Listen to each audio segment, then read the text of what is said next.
Hello, আসসালামু আলাইকুম। কেমন আছেন সবাই? তো আমরা আজকে একটা বাড়ি দেখতে এসেছি, এই যে একটা ব্রিকের বাড়ি। তো আমার সাথে আছে শ্রাবণী আপু। শ্রাবণী আপু একটু কিছু বলেন বাড়ি সম্পর্কে। হ্যালো এভরিওয়ান, আজকে আমরা এসেছি স্নেলভিল জর্জিয়াতে। এই বাড়িটার প্রাইসিং হচ্ছে 490 আর 5টা বেডরুম 5টা bathroom, partial basement, full side brick, 4 side brick. আর বাইরের পরিবেশটা খুবই নাইস। আমি আপু তো অনেক এনজয় করতেছি, ভিতরটাও খুব সুন্দর। আপু ভিতরেও দেখাবে, বাইরটাও দেখে নেন। তো আপাতত আমরা বাইরের পরিবেশটা একটু দেখিয়ে দিই আপনাদেরকে। এই যে অনেক নাইস। আর আমার হাজবেন্ড তো একটা ভদ্রমহিলার সাথে অলরেডি কথা বলতেছে।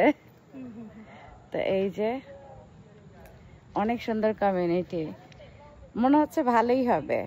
তো পরবর্তীতে আপনাদের সাথে ইনসাইটটা দেখাবো ইনশাল্লাহ। তো ভালো থাকেন সবাই। আল্লাহ হাফেজ। Bye bye.